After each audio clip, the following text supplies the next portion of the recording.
At this warehouse in eastern Pennsylvania, medical bandages and dressings are being prepared for shipment. With annual revenue of about $270 million and about 1,000 employees, Gentell provides medical supplies to about 5,000 U.S. nursing homes and long-term care facilities. But the company, which sources raw materials from around the world, says the crisis at the Strait of Hormuz is causing turbulence for its business. I never heard of the Strait of Hormuz before this, but yet, as always, whenever there's any type of international, problem, oil is, the first to rise.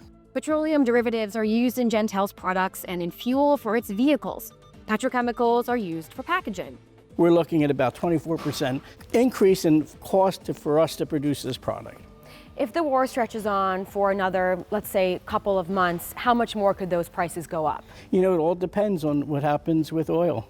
And Gentell isn't alone. The Iran war is causing price hikes and shortages for other materials too, including fertilizers for farmers, jet fuel for airlines, as well as aluminum for packaging and helium for semiconductors.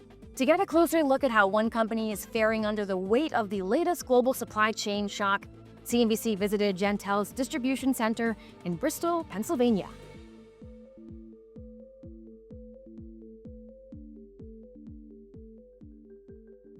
So everybody here you see, they're grabbing products and putting them in a bag that has a patient's name and sending them to a nursing home. David Navazio is the founder and CEO of Gentell. The company got its start in 1994. When you take a look at our industry, medical supplies, medical dressings, we're probably the only company producing these types of dressings in North America.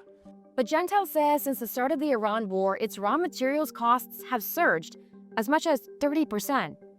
So this one dressing, how much does it cost now and how much did it cost prior to the war? So to produce this dressing probably used to cost us about 35 cents. Now it's probably around 50 cents. Gentell acquires its raw materials from 18 different countries, including China, New Zealand, India, France, Brazil, Paraguay, and Slovenia. Those items then end up in one of the company's 6 manufacturing facilities. Are your suppliers warning that prices could be even higher? Absolutely. We're trying to negotiate now to protect it, but we've got some significant increases coming from China. While Gentell's largest customer is actually the federal government via Medicare, it also works with a number of other companies. Higher costs, it says, will eventually be passed down to consumers. We have a lot of big companies that we're manufacturing products for them under their label, and we've had conversations that we have to increase prices based on the cost of the raw materials. Again, then they're going to probably raise their prices out, so those prices will be also going up. Over the past decade, Gentell has faced a number of supply-side shocks. In 2022, it moved some of its manufacturing from China to Toronto due to the pandemic. A few years later, the company faced soaring tariff rates. In medical supplies, we never really had to worry about tariffs. Now, everything's impacted with a tariff system that's volatile, that changes. The latest issue for the company, the Strait of Hormuz. We just saw recently we had some containers coming from China, and they're delayed a couple of weeks. So that impacts us. The conflict is also making shipments more expensive.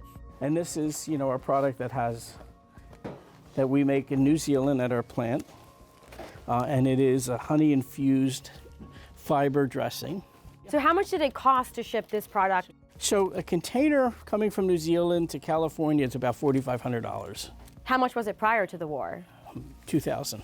And it's not just ocean shipping that has gotten pricier. Trucking costs have also soared since the start of the war as drivers face higher diesel prices.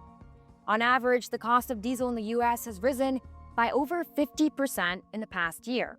On the day that I visited Gentell's distribution center in Bristol, diesel was over $5.90 per gallon in Pennsylvania. The effective closure of the Strait of Hormuz is raising prices and slowing down shipments for a host of companies, including producers of essential items like fertilizer. If this persists longer, we will start seeing it in food prices because the nitrogen fertilizer, like the urea we produce, feeds about half of the world's population. Byproducts of oil and gas are ingredients in more than 6,000 consumer products. Think everything from keyboards to crayons, even exercise leggings. With energy costs going up, for example, if you think of our chemical businesses, their inputs went up immediately.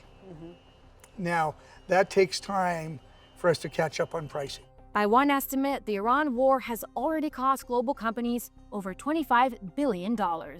We're hoping that, once in Iran ends and the strait is opened up and, hopefully we'll see oil prices come down. What if it's not temporary? Then we're going to raise the price.